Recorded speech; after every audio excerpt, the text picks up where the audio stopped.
Okay, folks, today we have some animal vocabulary words. All right, animal vocabulary. And remember, vocabulary are words, right? Vocabulary means words. So what we're doing with the animal vocabulary today is we're going to learn probably 10 or so new words. All right, and as I go through these words, you can copy my definition if you want to. You can draw a picture to go with the definition if you want to. Okay, or you can just draw a little picture beside it to help remind you what the word means. All right. Also, if you notice, probably these words will be a little bit tricky, but some of them I think you've probably heard before. Okay, so you don't have to do a lot on that line that's beside the words, but at least try to understand the words.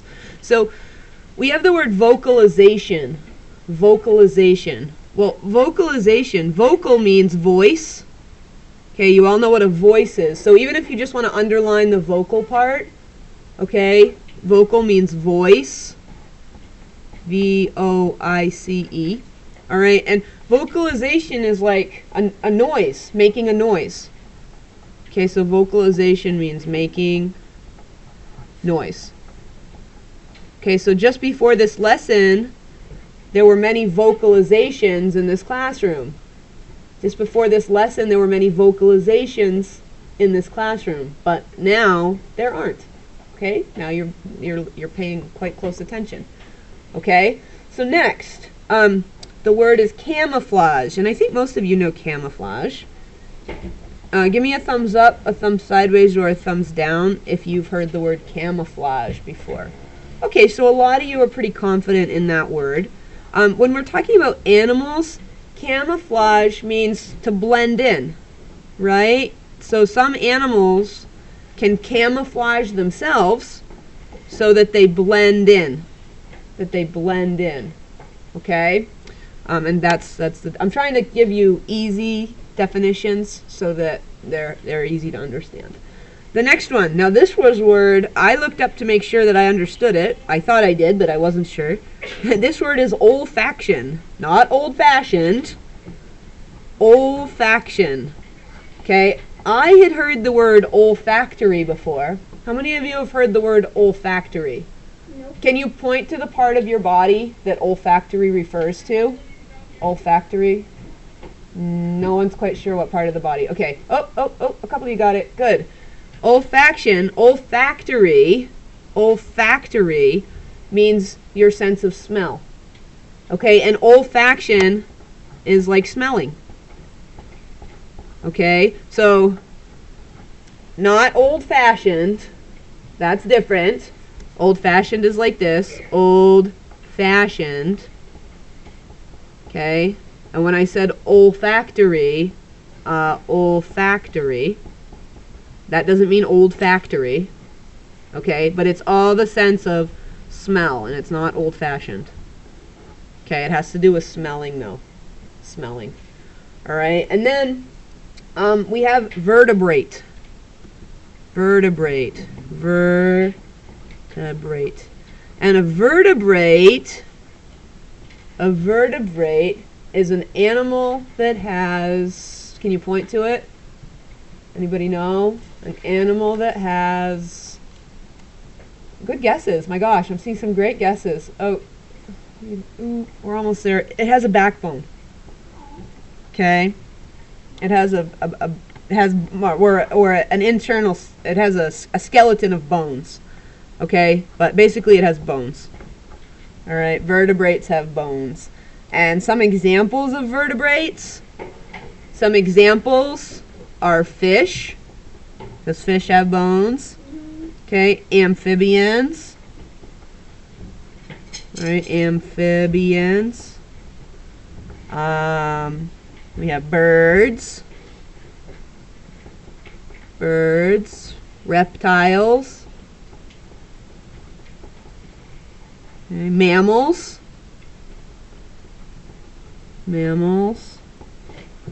Okay, those are some examples, and there's more, but just to give you animals with bones. So vertebrate means bones. Okay? And I'm just gonna check here. All right. The next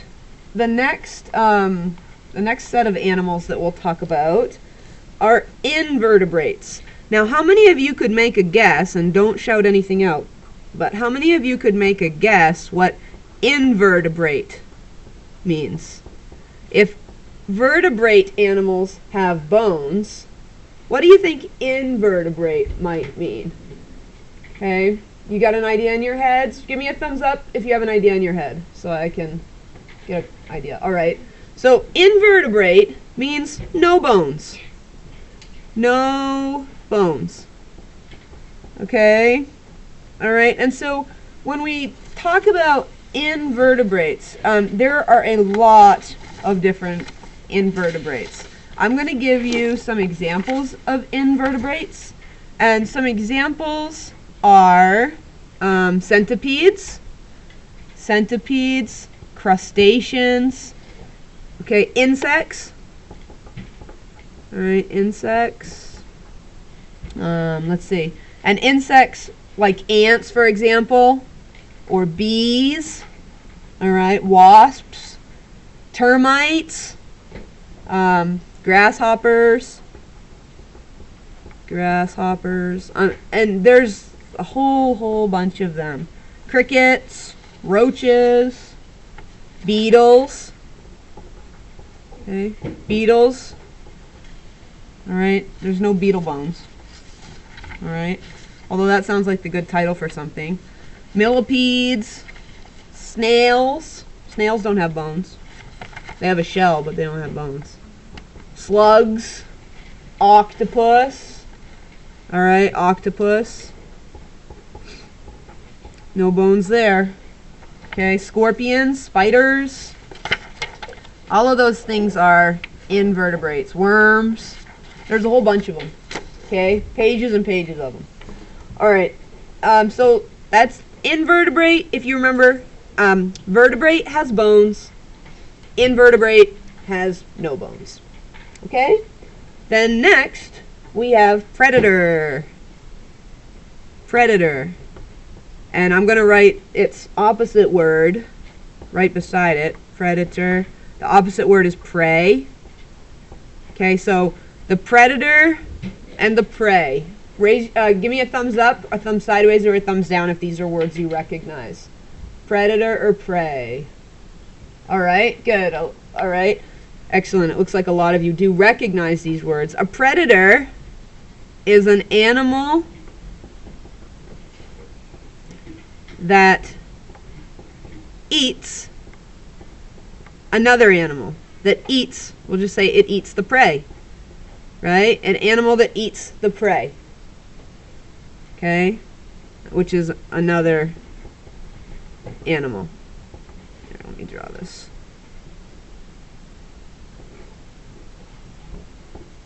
Okay, animal. And prey, well, it's the animal that gets eaten. Okay, animal that gets eaten. So the prey would be kind of a bad spot to be. Alright, now some animals can be both predator and prey. Some animals eat other animals and are also eaten by different animals. Okay, so that's the food chain. Okay, how many of you have studied about food chain before? That animals eat other animals and then they get eaten themselves? Okay, yeah, so that's predator and prey. Now we're going to skip a word on here. Go to the next one and then skip it. We have social animals. Social animals. Okay, social animals like to be in groups. Okay, think about, you know what, how many of you know what social means? Okay, how many of you have been told before that you're social, that you're very social? Yeah, that means you like to be with friends, right? Well, animals, there's also some social animals, and they like to be with friends too. So they like to be, let's say, in groups. They like to be together. All right, and an example of a social animal might be a monkey, right? Monkeys like to be together. Okay, any pictures you see of monkeys, they're always doing stuff together with their group, aren't they? So I'm just going to give you an example of a monkey.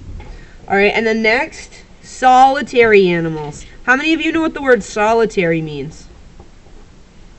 Only one of you knows solitary? How many of you think you know what it means, but you wouldn't want to give me a definition or something?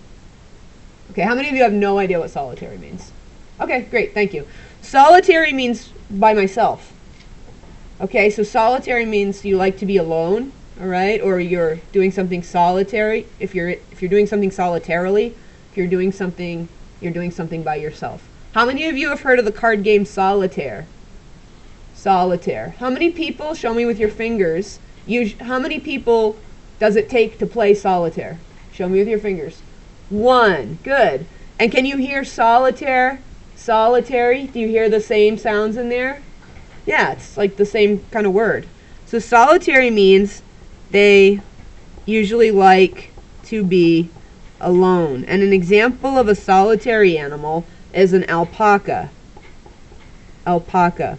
Okay? And alpacas are usually by themselves, except for at night, I guess they have a buddy that they always sleep next to.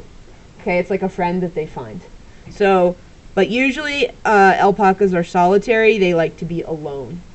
All right? So these are the animal vocabulary words that I want you to know for today.